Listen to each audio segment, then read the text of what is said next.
Hello बच्चों, नमस्कार। बालो तो हाँ सर, खूब बालो। आप लोगों का स्टैटिस्टिक्स का एग्जाम तो बहुत ही अच्छा गया सर। हाँ, बहुत ही अच्छा गया। अब बारी है इनकम टैक्स की। तो इनकम टैक्स में कौन कौन से चैप्टर सर मोस्ट इंपॉर्टेंट हैं, कौन कौन से क्वेश्चंस आ सकते हैं, इस बारे में हम लोग आज डिस्कस करेंगे। तो आइए सबसे पहले हम लोग देखते हैं इनकम टैक्स का हेड। तो इनकम टैक्स में आप लोगों के हेड्स हैं salary, income from house property, profit and gain of business and profession, capital gain and other sources. ये सर 5 हेड्स हैं जो हम लोगों ने पहले भी पढ़ रखा है। तो याद रखोगे, जिन बच्चों ने ये सारे चैप्टर्स पढ़ रखे हैं उनके लिए बहुत अच्छी अपॉर्चुनिटीज है कि वो अपना रिवीजन कर ले, और जो बच्चे नहीं पढ़े हैं उनके लिए भी अपॉर्चुनिटीज है कि वो फिर से उसको पढ़ सकते हैं। तो आइए हम लोग स्टार्ट करते हैं पहला टॉपिक। तो यहां पर देख पा रहे होगे आप सर, इसमें कौन कौन से चैप्टर इंपॉर्टेंट है। तो देखोगे ये 5 हेड्स हैं, पांचों हेड्स अपने में इंपॉर्टेंट हैं, सारे से क्वेश्चन आ सकते हैं। बट अगर पूछोगे सर निशांत सर थोड़ा बताओ कौन कौन से चैप्टर्स ज्यादा मोस्ट इंपॉर्टेंट हैं, तो मैं बताऊंगा कि salary, income from house property, ये बहुत ज्यादा इंपॉर्टेंट है। इसमें से क्वेश्चंस कंफर्म आते हैं। समझ में आ गई बातें। तो इनकम फ्रॉम हाउस प्रॉपर्टी की मैंने वीडियोस पहले ही बना रखी है, आप उसको देख सकते हो। इनकम फ्रॉम हाउस प्रॉपर्टीज की वीडियोस होगी पार्ट 1 पार्ट 2 और भी सारी वीडियोस हैं। आज हम लोग पढ़ेंगे इनकम फ्रॉम सैलरी। तो सबसे पहले इसमें याद रखोगे जो आपको थ्योरीज में बहुत हेल्प करेगा, इसका सेक्शन। सैलरी जो डिफाइन किया गया है वो सेक्शन 15 टू 17 में डिफाइन किया गया है। जितना छोटा लगता है उतना ही ज्यादा बड़ा है। देखन में छोटन लगे बट घाव करे गंभीर, वही यहां पर है कि यहां पर छोटा तो सेक्शन है बट ये चैप्टर बहुत बड़ा है, लेकिन हम इसको चाहेंगे कि शॉर्ट में कवर अप कर ले एग्जाम के लिए। समझोगे। तो सैलरी का सेक्शन, अगर आपको सैलरी पूछेगी तो आप सेक्शन भी लिख सकते हो 15 टू 17, इसको नोट डाउन जरूर करोगे। Income from house property section 22 to 27, जो हमने वहां बता भी रखा है। चार्जिंग सेक्शन 22, जिन्होंने वीडियो देखा होगा उनको पता होगा चार्जिंग सेक्शन 22, और 24 है आपका डिडक्शन 24A B, याद नहीं होगा। Profit and gain of business and profession define किया गया है सेक्शन 28 टू 44 में। कैपिटल गेन डिफाइन किया गया है 45 टू 55 में, और अदर सोर्सेज डिफाइन की गई है 56 टू 59 में। तो ये है आपके सेक्शन। चलिए फटाफट टाइम को वेस्ट ना करते हुए हम लोग स्टार्ट करते हैं सैलरी। सर सैलरी होता क्या है, आइए चलिए देखते हैं हम लोग सैलरी का डेफिनेशन कि सर सैलरी का डेफिनेशन दिया क्या गया है। तो आप सैलरी का डेफिनेशन देख पा रहे होगे, यहां पर लिखा हुआ है any remuneration paid by an employer to his employees. एक एम्प्लॉयर, एक बॉस अपने एम्प्लॉइज को जो सैलरी पेड करता है, जो रेम्यूनरेशन पेड करता है। तो यहां लिखोगे एनी रेम्यूनरेशन। रेम्यूनरेशन तो जानती हो, कॉमर्स के बच्चे हो। रेम्यूनरेशन मतलब होता है पारिश्रमिक, परिश्रम। जो हम परिश्रम करते हैं उसके बदले जो हमें पैसा मिलता है ना, वो हमारा सैलरी कहलाता है। बात आ गई समझ में। अच्छा सर, तो क्या सर हम लोग अपने टीचर को जो फीस देते हैं वो भी हमारी सैलरी ही कहलाएगी? हाँ या ना जरा सोचेंगे क्या, क्योंकि टीचर तो आपके लिए काम कर रहा है। बताएं, तो क्या आप उनको जो पैसा देते हो क्या वो उसकी सैलरी कहलाएगी? आप लोग बोलोगे नहीं सर वो तो फीस है, वो सैलरी नहीं। तो भाई सैलरी का मतलब यहां है क्या? यहां कैसे पता करेंगे कि सैलरी का मतलब क्या होता है और कौन सी चीजें सैलरी के हेड में चार्जेबल है? तो यहां डिफाइन किया गया है सैलरी का मतलब, ध्यान देंगे सैलरी का मतलब any remuneration paid by the employer, मतलब बॉस, टू हिज एम्प्लॉय। ठीक है, किसके लिए? In consideration of his services. किसके लिए? सर्विसेज के लिए। वो जो उसके लिए काम कर रहा है उसके लिए वो जो पैसा दे रहा है ना, वो क्या है? उसका रेम्यूनरेशन सैलरी है। आगे क्या कहता है? इज कॉल्ड सैलरी, ये उसका सैलरी है। लेकिन यहां पर बताया गया है कि सैलरी में क्या क्या इंक्लूड है। इसके पीछे एक छोटी सी कहानी हम बहुत शॉर्ट में लेकर चल रहे हैं क्योंकि आप लोगों का एग्जाम बहुत नजदीक है। ध्यान से सुनोगे। सर सैलरी का मतलब हम लोग आज तक क्या समझते आए हैं? ध्यान से सुनोगे। सर सैलरी का मतलब तो होता है सर पैसा, कैश। जो हम लोगों को पैसा मिला वो हमारी सैलरी है। ध्यान से सुनोगे। गवर्नमेंट कहती है हाँ भाई यही तो सैलरी है। तो मैंने क्या सोचा ना, मैंने क्या सोचा ना, कोई भी इंसान काम क्यों करता है? बेसिक नीड्स के लिए।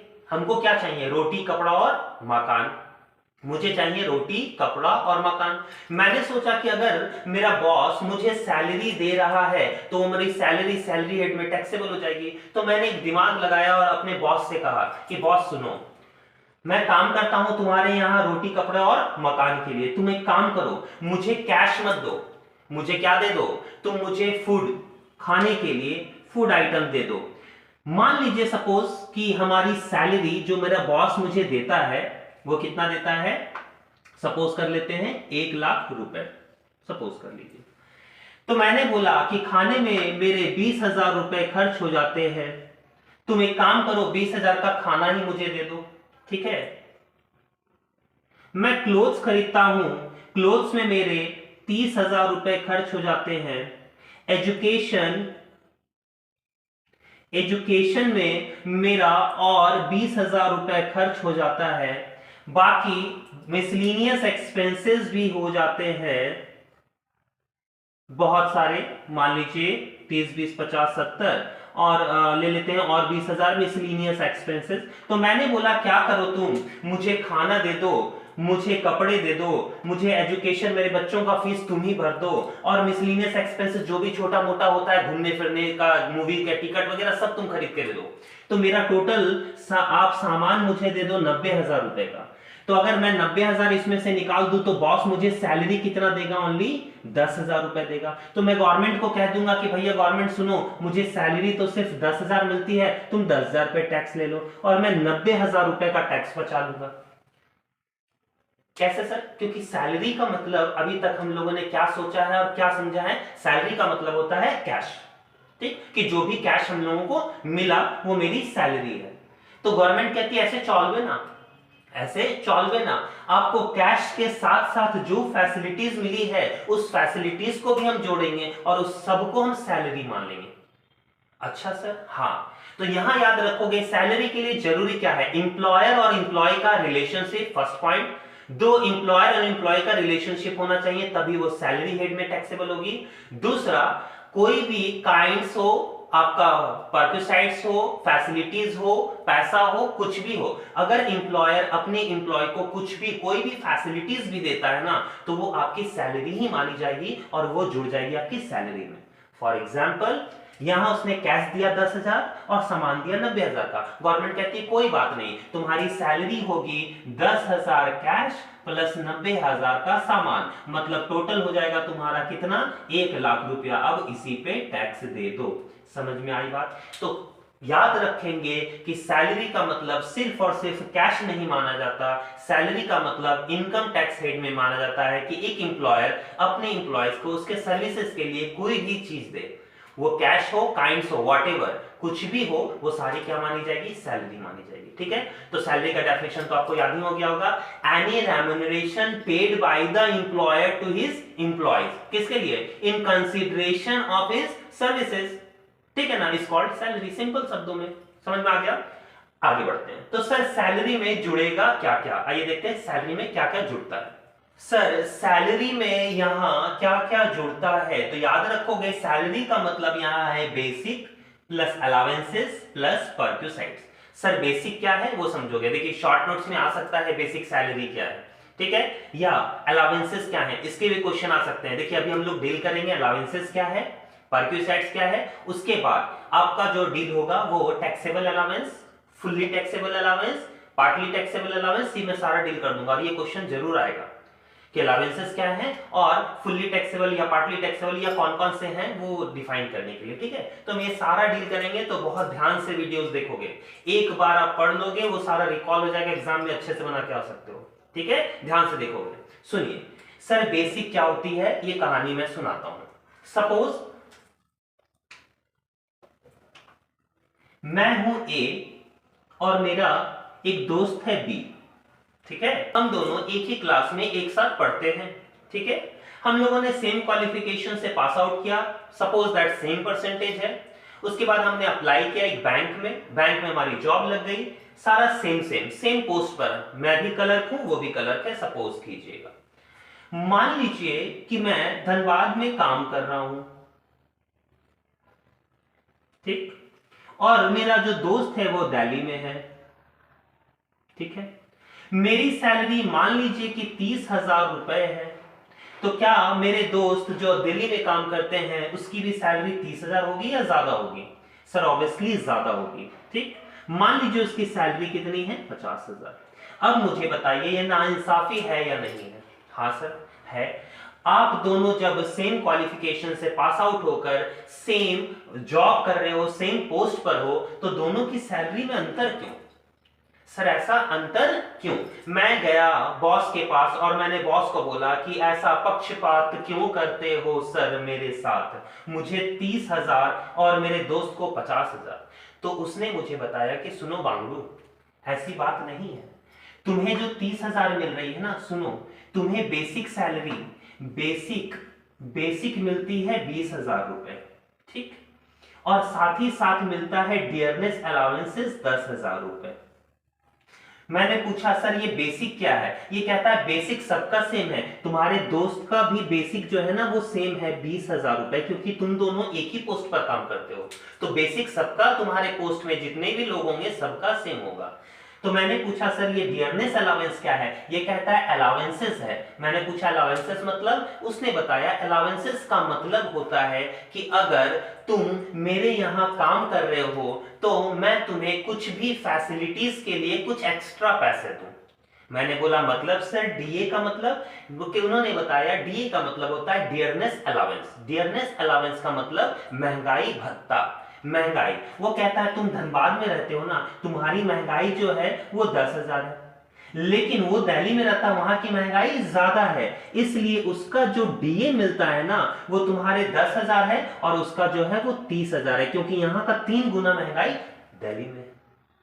मैंने बोला अच्छा तब तो ठीक है। बोला अब तो कोई प्रॉब्लम नहीं है, तुम्हारा भी 20,000 और उसका भी 20,000, तो तुम दोनों का बेसिक तो सेम रहेगा, लेकिन बाकी जो चीजें होंगी वो अलग होगी। तो याद रखोगे अलाउंसेस का मतलब क्या होता है? सर अलाउंसेस का मतलब होता है कि अगर हम लोग कोई भी फैसिलिटीज के लिए एक्स्ट्रा पैसे दें, जैसे यहां महंगाई के लिए हम एक्स्ट्रा पैसे दे रहे हैं, वो अलाउंसेस है।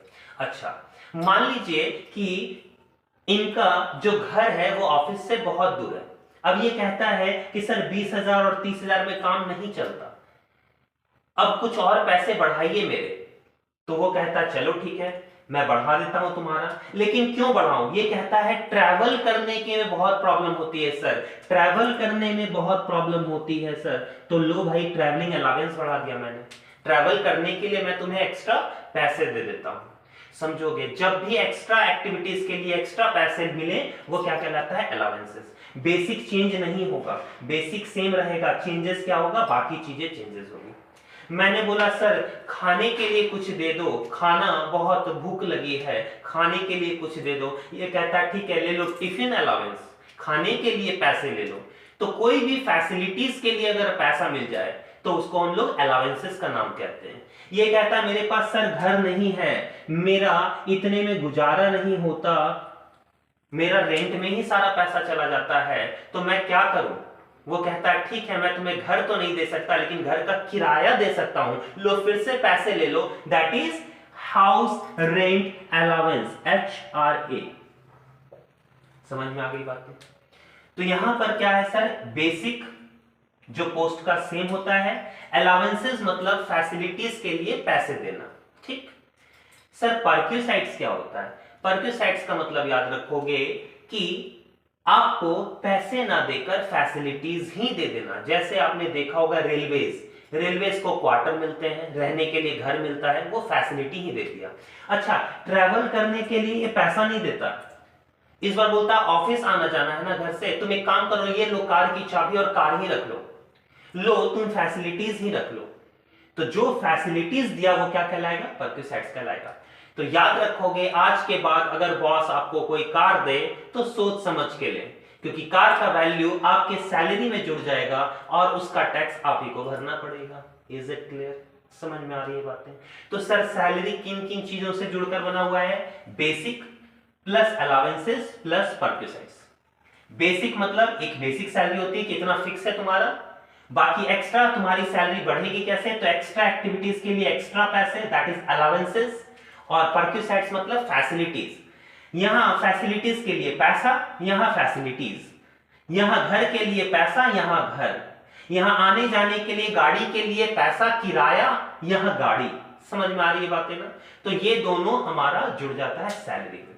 चलिए इसको कभी और समझेंगे, लार्ज में बड़ा समझेंगे, एक्सप्लेन करेंगे धीरे धीरे और अच्छे से डील करेंगे, क्योंकि एग्जाम है तो शॉर्ट में लेकर चलते हैं कि ताकि आप लोगों का सारा कवर हो जाए और एग्जाम अच्छे से आप दे पाओ। चलिए नेक्स्ट टॉपिक की ओर बढ़ते हैं। चलिए हम लोग चलते हैं अपने अलावेंसेस की ओर। सर अलावेंसेस कितने तरह की होती है? तो याद रखोगे there are 3 types of allowances.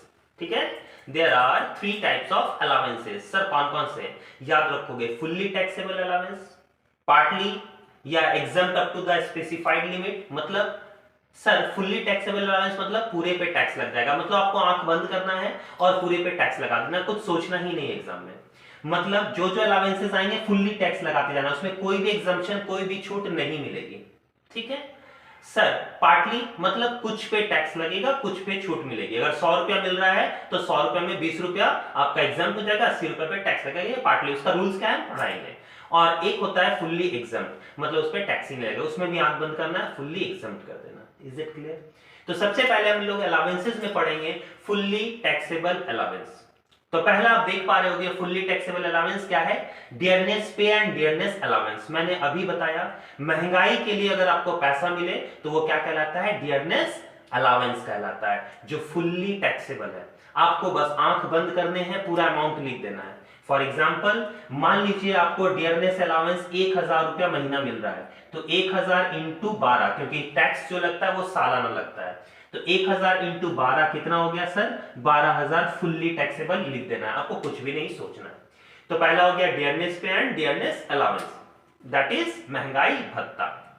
उसके बाद सर दूसरा क्या है? दूसरा है सीसीए, सिटी कंपनसेंट्री अलावेंस। सर ये क्या होता है? मान लीजिए आपका बॉस आपको कहता है कि भाई तुम धनबाद से अब कहीं और शिफ्ट हो जाओ। ठीक है, तो अब तो मैंने घर यहां बना लिया, दोस्त बना लिए, सारे मोहल्ले वाले लोग हैं, मैं जानता पहचानता हूं, मार्केट सामने है, सारे बच्चे मेरे स्कूल में यहां पढ़ रहे हैं, अब मैं यहां ये शहर छोड़कर दूसरा शहर क्यों जाऊं? तो मेरा बॉस कहता है कितनी सैलरी है तुम्हारी? मैं कहता हूं बॉस बहुत कम, 50,000 रुपए ही मिल पाते हैं। बोलता ठीक है 70 कर दे रहा हूं, जाओ। अब बताओ 20,000 बढ़ गया, जाओगे कि नहीं जाओगे? हाँ सर जाएंगे। तो ये 20,000 जो एक्स्ट्रा बढ़ा, ये क्या बढ़ा? सीसीए बढ़ा, क्योंकि बेसिक तो बढ़ा नहीं सकते, महंगाई भत्ता तो पहले ही दे रखा है उसने, तो क्या बढ़ाएगा? CCA, city compensatory allowance. तो सिंपल शब्दों में जब एक बॉस अपने एम्प्लॉय को कहीं भी और शिफ्ट करता है परमानेंटली, कि जाओ तुम एक शहर से दूसरे शहर में शिफ्ट हो जाओ, तो उसको हम लोग कहते हैं city compensatory allowance. Is it clear? Next आते हैं। अब आप लोग देख पा रहे होंगे सर सिटी कंपनसेंट्री अलाउंस के बाद क्या है? Fixed medical allowance. ये तो आप लोग नाम से ही समझ पा रहे होंगे कि मेडिकल के लिए अगर पैसे मिल रहे हैं तो उसको हम लोग क्या बोलेंगे? Fixed medical allowance. ये भी फुल्ली टैक्सेबल है। तो सर क्या क्या हो गया? DA dearness allowance, DP dearness पे, और सीसीए सिटी कंपनसेंट्री अलाउंस, और नेक्स्ट हो गया मेडिकल अलाउंस, ये भी फुल्ली टैक्सेबल है। आगे बढ़ते हैं। मेडिकल अलाउंस के बाद होता है सर क्या? मेडिकल अलाउंस के बाद है सर्वेंट अलाउंस। अगर आपको सर्वेंट अलाउंस मिल रहा है, सर सर्वेंट अलाउंस, हाँ, अगर आपको नौकर के लिए पैसे मिल रहे हैं, सर मैं तो खुद इंप्लॉय हूं, मुझे नौकर, हाँ कभी कभी क्या होता है ना, जो बड़ी कंपनीज होती है, सपोज कीजिए कि रिलायंस कंपनी, अगर रिलायंस कंपनी ने किसी को रखा है अपना एम्प्लॉय, मान लीजिए उसने इंजीनियर्स रखे हैं, वो तो उसके लिए एम्प्लॉयज है, मान लीजिए उसने कुछ सीए रखे हैं, वो तो उसके लिए एम्प्लॉयज है। अब सोचिए रिलायंस कंपनी का इंजीनियर, रिलायंस कंपनी का सीए, वो तो कहीं ना कहीं टॉपर्स होंगे ना, अपनी जगह पे तो वो बहुत बड़े लोग होंगे। तो याद रखिए कि उनके लिए वो तो घर में खुद काम करेंगे नहीं, तो उनके लिए तो नौकर प्रोवाइड करना होगा, क्योंकि उनकी सैलरी तो बहुत ज्यादा होगी, लाखों में करोड़ों में होगी। तो याद रखिए ऐसे इंप्लॉयज को सर्वेंट के लिए भी पैसे दिए जाते हैं। ठीक है, तो सर्वेंट अलाउंस, अगर आपको नौकर के लिए भी पैसा मिल रहा है, तो नौकर नहीं मिल रहा, आपके घर में काम करने के लिए नौकर के लिए पैसे मिल रहे हैं, तो वो हमारा सर्वेंट अलाउंस कहलाता है। और ये भी क्या होता है? फुल्ली टैक्सेबल, आंख बंद करके फुल्ली टैक्सेबल। ठीक, नेक्स्ट आते हैं फटाफट। सर्वेंट अलाउंस के बाद non practising allowance. Sir non practising allowance क्या है? जनरली ये जजेस को, डॉक्टर्स को मिलती हैं। जैसे सपोज कीजिए कि कोई भी गवर्नमेंट डॉक्टर है। अब गवर्नमेंट डॉक्टर प्राइवेट तो क्लिनिक खोल नहीं सकता, प्राइवेट वो प्रैक्टिस कर नहीं सकता, ठीक है। तो छोटा सा मैं कहानी सुनाता हूं। मान लीजिए कि मैंने एमबीबीएस कंप्लीट की और कंप्लीट करने के बाद मैं गया डॉक्टर बनने के लिए और ऑपरेशन करने के लिए। अच्छा, मैंने जो एमबीबीएस कंप्लीट की, कहीं ना कहीं मेरे माइंड में तो ये भी होगा ना कि मुझे कुछ पैसे भी कमाने हैं। हाँ होगा, ऑब्वियसली होगा, सारे लोगों को होता है। आप पढ़ क्यों रहे हो? पैसा कमाने के लिए। तो मेरे मन में भी था कि मुझे कुछ पैसे कमाने हैं। अब हुआ क्या, गवर्नमेंट ने देखा ये इतना अच्छा डॉक्टर है, मुझे हायर कर लिया और बोल दिया कि तुम गवर्नमेंट डॉक्टर बन जाओ। मैंने कहा चलो ठीक है।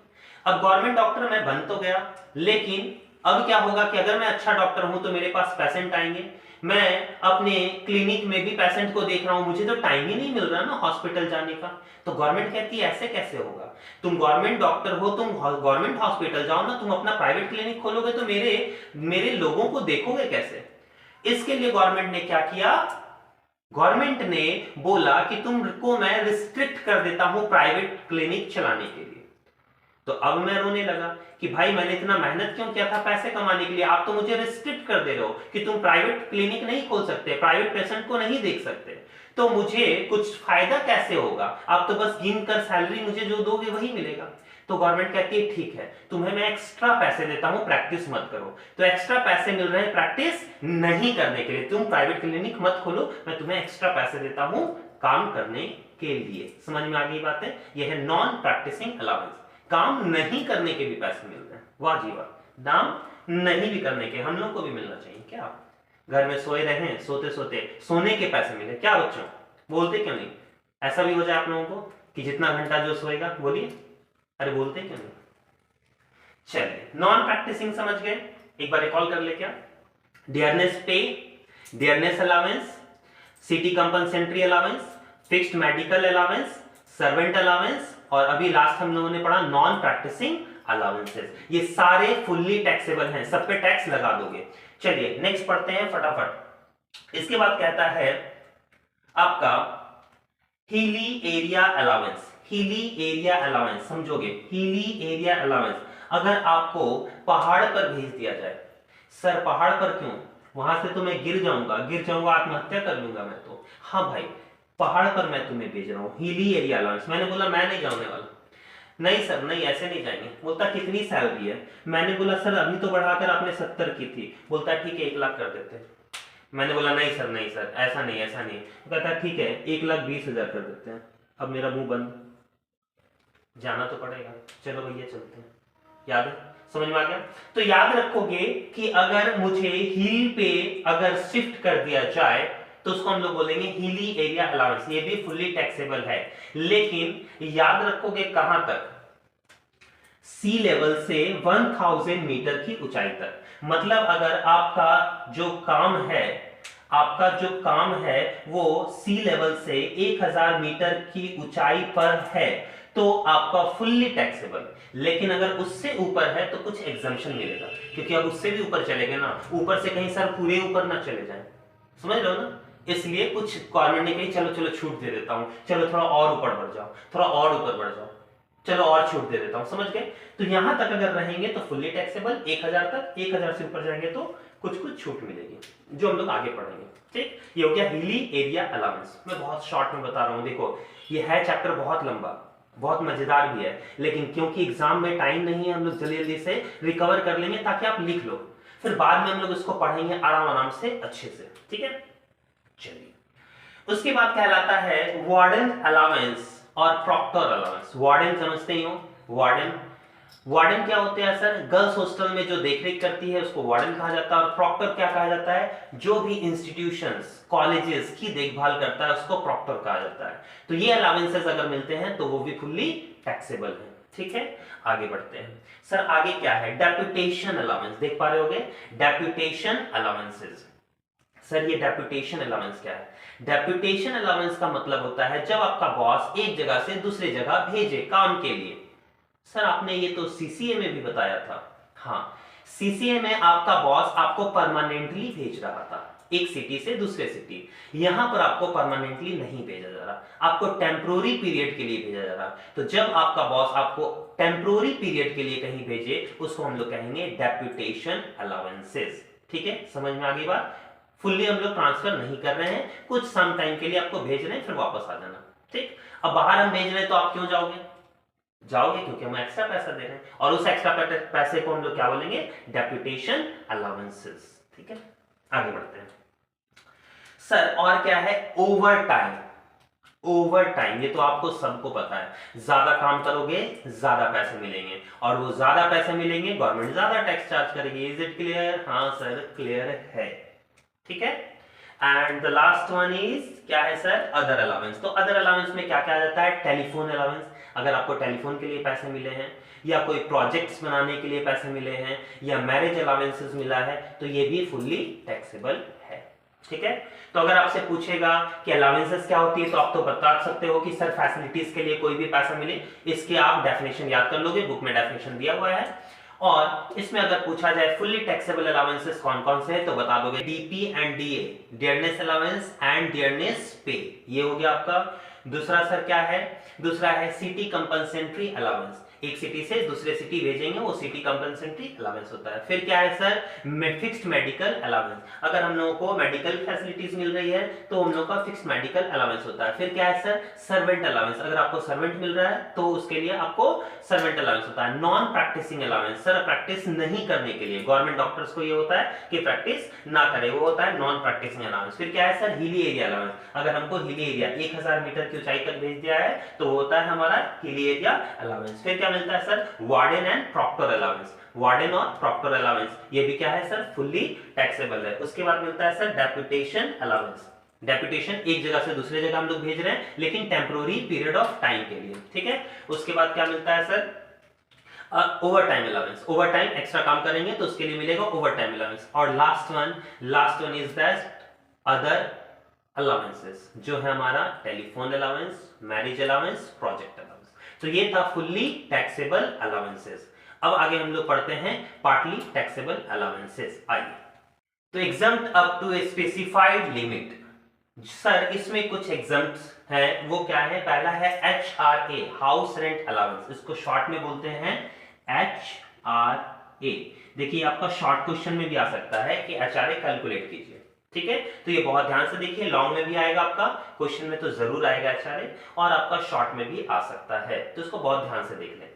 तो HRA निकालने के लिए एग्जम्प्ट क्या है? तो कहता है list of the following is exempted या शैल बी एग्जम्प्टेड। सर पहला क्या होता है? Actual amount receive, actual amount receive, जितना पैसा हमारे बॉस ने मुझे दिया है वो।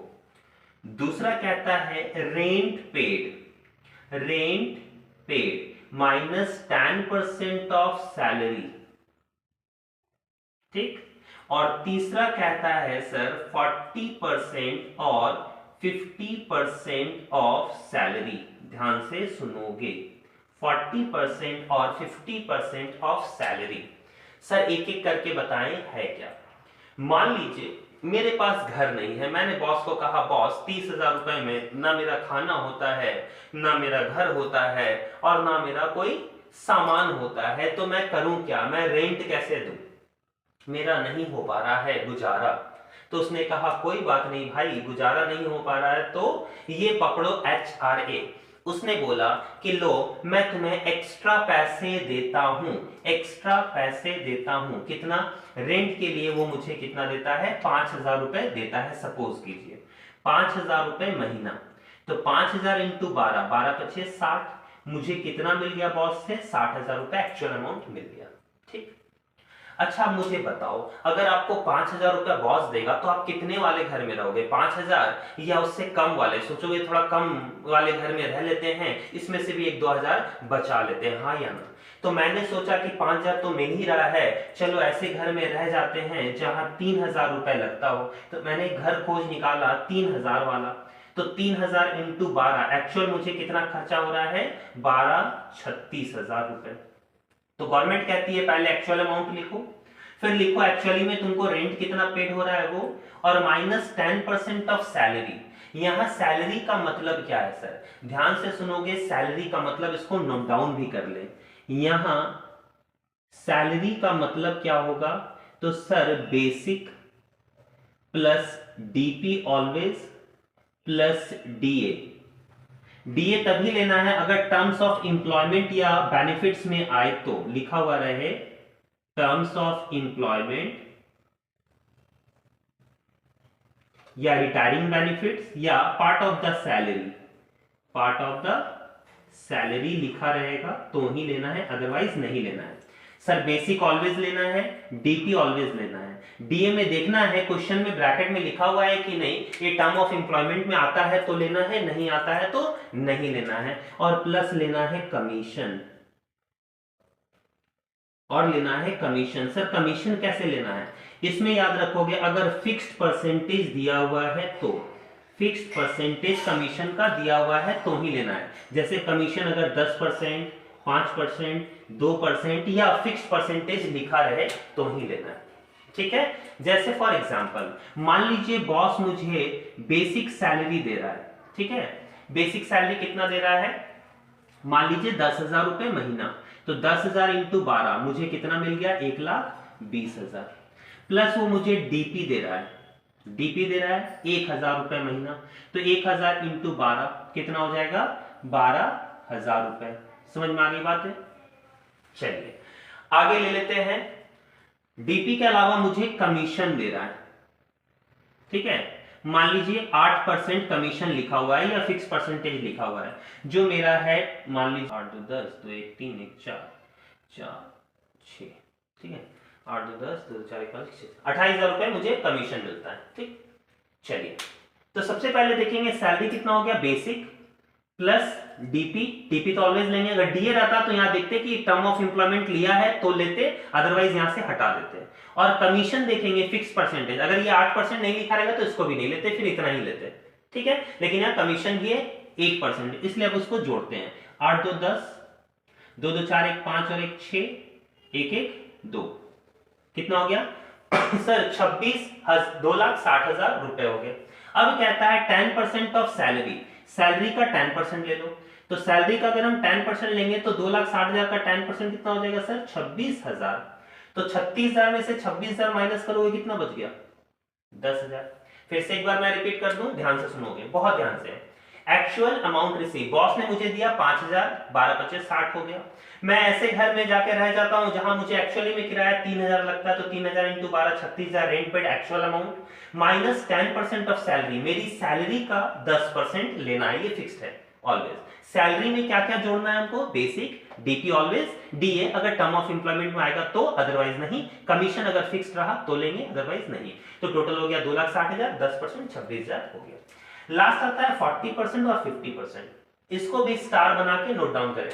देखिए ये रूल्स भी लिख लेंगे और आगे आपको और क्या लिखना है, 40% और 50% में नोट डाउन करके लिख लेना है। सर 40 कब लेंगे और 50 कब लेंगे, तो याद रखोगे every metropolitan cities, Delhi Mumbai Chennai Kolkata, Delhi Mumbai Chennai Kolkata, Delhi Mumbai Chennai Kolkata, Delhi Mumbai Chennai Kolkata में कितना लेना है सर, 50% लेना है। याद रखोगे दिल्ली मुंबई चेन्नई कोलकाता, दिल्ली मुंबई चेन्नई कोलकाता में 50% लेना है, और बाकी अगर कहीं भी रहता है तो कितना लेना है, 40%, 40% लेना है।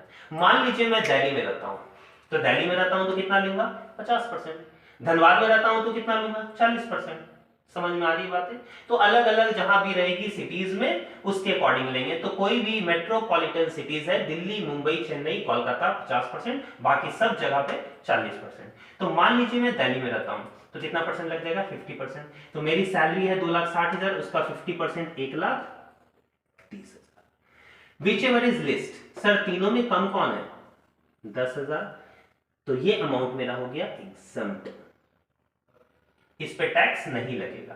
तो सर टैक्स किस पे लगेगा, तो सर टैक्स लग जाएगा मेरा, मिला हमको कितना है बॉस से, 60,000, 60,000 में कितना पे टैक्स नहीं लग रहा सर, एग्जम्प्ट हो गया 10,000, तो सर टैक्स कितना पे लगेगा, 50,000 पे टैक्स लग जाएगा। इज इट क्लियर, बहुत ही इजी है, ध्यान से देखें, नहीं होता है तो वीडियो को बैक करें और फिर से देखें। एक बार मैं इसके रूल्स लिख दे रहा हूं, रूल्स को फॉलो कर लेंगे। तब तक स्क्रीनशॉट लेना है, लोग स्क्रीनशॉट ले लें।